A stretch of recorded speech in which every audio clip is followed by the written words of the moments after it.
provided that we use it to strengthen our industrial base. So far from threatening the nation with continuing unemployment, by creating the opportunity for a new breakthrough in exports and production, they hold out the surest guarantee we could have of full employment for a generation.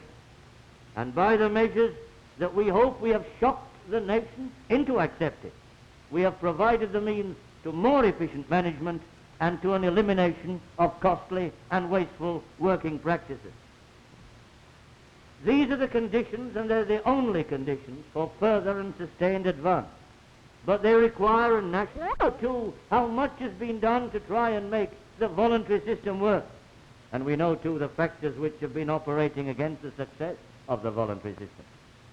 Now, with a month's further experience in these matters, I must make clear again today, as I did at the TUC, that at the end of the day, the government must take the final decision in the interests of the nation as a whole. And we national interest required.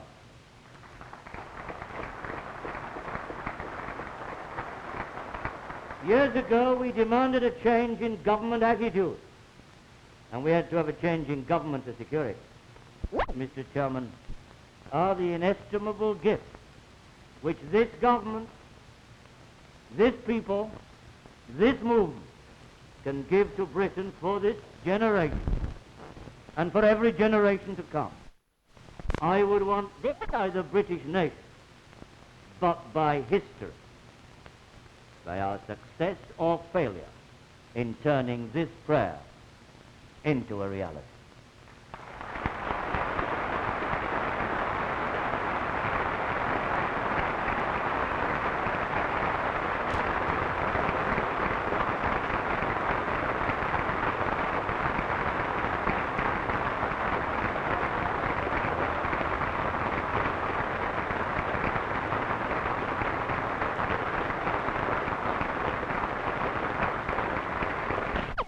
Society, where poverty, where misery, where unemployment and all the other things it creates do not exist.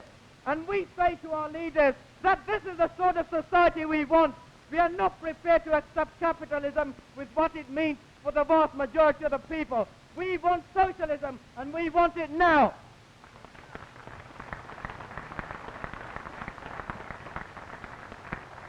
I ask Albert Hilton to reply for the platform.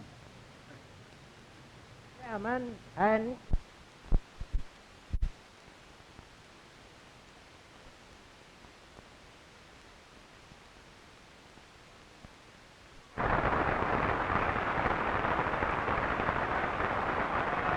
remitting, please show.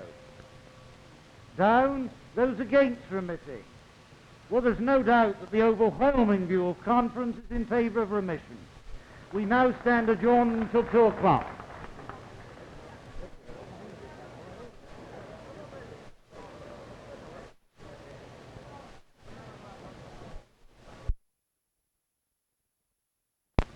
Speakers on this rostrum on Thursday in the Foreign Affairs debate will rightly express themselves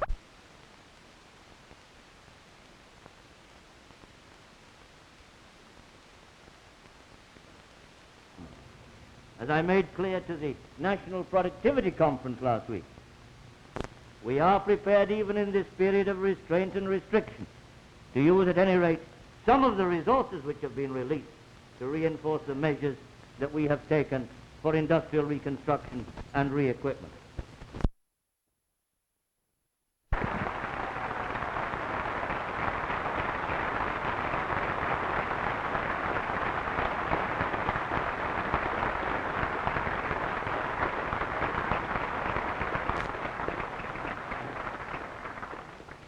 Mr. Chairman and fellow delegates, I move the adoption of the parliamentary report.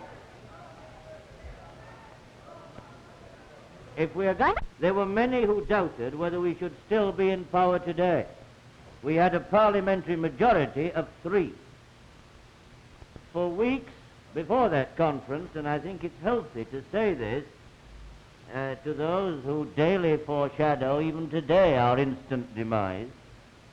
For weeks before that conference, publicity and public comment on the political situation had revolved around the question whether the death of the late Speaker would mean that our majority would disappear altogether.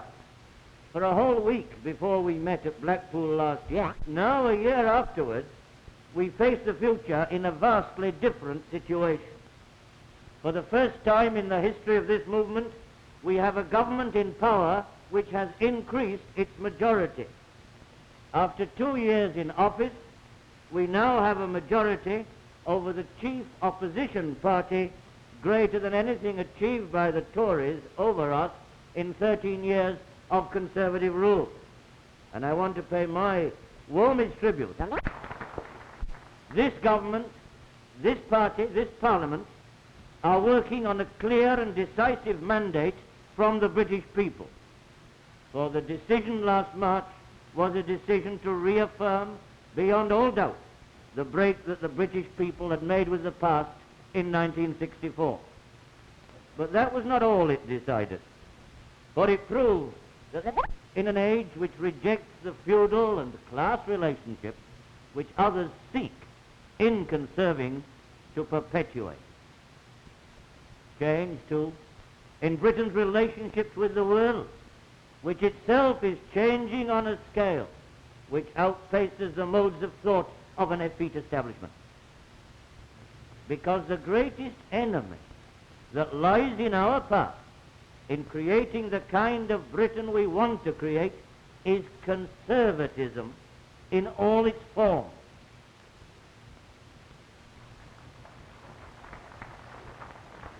We cannot afford Tory conservatism with its smug preoccupation complacently looking on while the rest of the world passes by.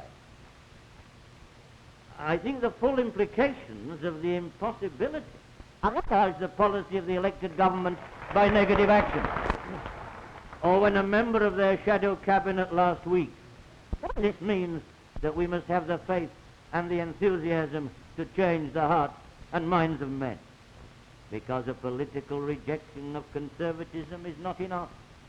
That we have first to challenge conservatism wherever it may be found in British industry. Tomorrow we shall be debating the July measures and the necessity, and the second one laid down in great detail the social conditions in which redeployment could be made tolerable. And that is why in the social program of this government since October 1964,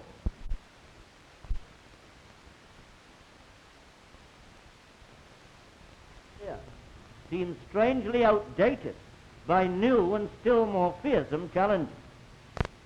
The Commonwealth, which our opponents in their introverted jockeying for party position were prepared to see destroyed.